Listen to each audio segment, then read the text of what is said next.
जो Pauli exclusion principle, Pauli exclusion principle क्या है, ध्यान से सुनना बच्चों। पाउली एक्सक्लूजन प्रिंसिपल का मतलब ये है, ये क्या कहते हैं ध्यान से सुनो, पहले तो उनकी थ्योरी समझ लो।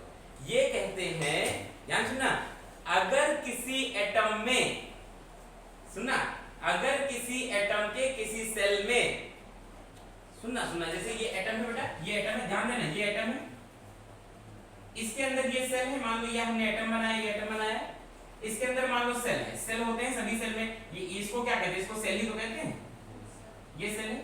कहते हैं अगर किसी एटम के किसी एक सेल में दो दो इलेक्ट्रॉन हैं, किसी एटम के सेल में, एक ही सेल में दो दो इलेक्ट्रॉन हैं, तो उन दोनों इलेक्ट्रॉनों के चारों क्वांटम नंबर्स सेम नहीं हो सकते। फिर से सुनो, किसी एटम के किसी एक ही सेल में, एक ही सेल में अगर दो इलेक्ट्रॉन हैं, तो उनके चारों quantum number n l m s, चारों क्वांटम नंबर सेम नहीं हो सकते। ये बात कहा था पाउली एक्सक्लूजन प्रिंसिपल ने। अब चलो मैं इसको एक एग्जांपल से समझाता हूं, कैसे, देखो, अगर मैं आपके सामने एक एग्जांपल लेता हूं बेटा हीलियम का, हीलियम जिसके 1s2, इसका भी हम बना सकते हैं ना, हीलियम का तो होता है 1s2, बना सकते हैं ना, 1s2 बना सकते हैं। इसका मतलब हुआ कि इसके एटम में पहले सेल में कितने इलेक्ट्रॉन है बच्चों, दो इलेक्ट्रॉन है। मान लो, सब ये हाइपोथेटिकल में जो बना रहा हूं समझाने के लिए, मान लो दो इलेक्ट्रॉन है, ठीक है, देखो यहां दो लगा भी है, पहले ही सेल में दो इलेक्ट्रॉन है। अगर मैं आपसे कहूं बच्चा कि बताओ इस वाले इलेक्ट्रॉन का सेल नंबर कितना है, आप कहोगे फर्स्ट, 1 ही है ना। इसका मैं कहूं बताओ इसका सेल नंबर कितना है बच्चों, आप इसका भी फर्स्ट ही कहोगे, कहोगे ना बेटा। अगर मैं आपसे कहूं बेटा अगर इसका n1 है तो l क्या होगा, आप कहोगे 0, पढ़ा है ना ये, n अगर 1 होता है तो l कितना होता है, 0 होता है। नहीं पढ़ा, फिर से पढ़ लेना, अभी मैं फिर से इसको पढ़ा दूंगा, वैसे आप अगर देखो तो वीडियो में भी है। तो l इक्वल टू क्या है, 0। अगर यहाँ n इक्वल टू 1 0 है और n इक्वल टू 1 है और l इक्वल टू 0 है, तो बेटा यहाँ भी 1 इक्वल टू है तो l इक्वल टू क्या होगा, 0 होगा कि नहीं होगा।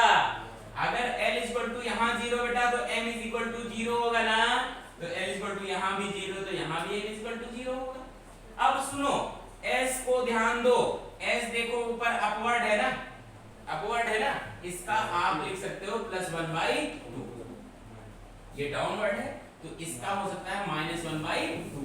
आपने खुद नोटिस किया कि ये तीन क्वांटम नंबर तो बेटा बिल्कुल सेम है, ये तीन क्वांटम नंबर तो बेटा बिल्कुल सेम है, लेकिन एक क्या है, डिफरेंट है।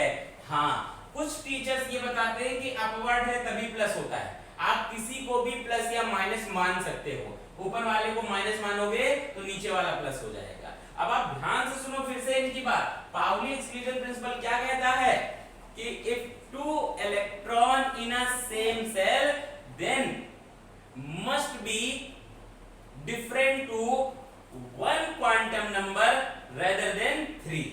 अगर 4 क्वांटम नंबर्स है उनमें से कम एक डिफरेंट जरूर होगा।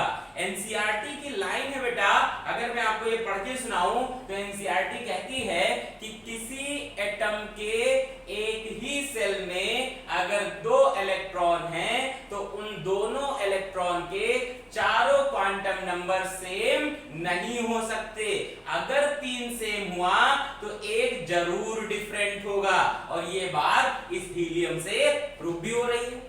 बताओ प्रूफ हो रही है कि नहीं हो रही है, प्रूफ हो रही ना। हमने देखा हीलियम के सेल में कितने इलेक्ट्रॉन हैं, 2 इलेक्ट्रॉन हैं, दोनों एक ही सेल में हैं। हमारे पास बढ़िया एग्जांपल मिल गया। हमने इससे पूछा भैया तुम कौन से सेल में हो, कहता है फर्स्ट। हमने कहा तुम कौन से सेल में, कहता सर मैं भी फर्स्ट। मैंने कहा बेटा अगर तुम्हारा सेल 1 होगा, हमने पढ़ा है l इक्वल टू 0, अगर n1 है तो l 0, n2 है तो l 0 और 1 है कि नहीं, पढ़ा है ना।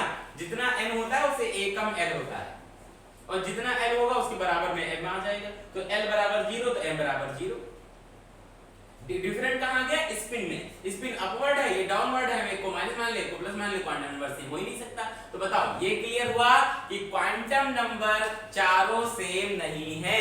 इसी बात को पाउली ने समझाया था। बात आपको समझ में आई ना, क्लियर है ये बात? तो बहुत अच्छे से इस बात को समझ लो क्योंकि ये आसान है। ठीक है, देखो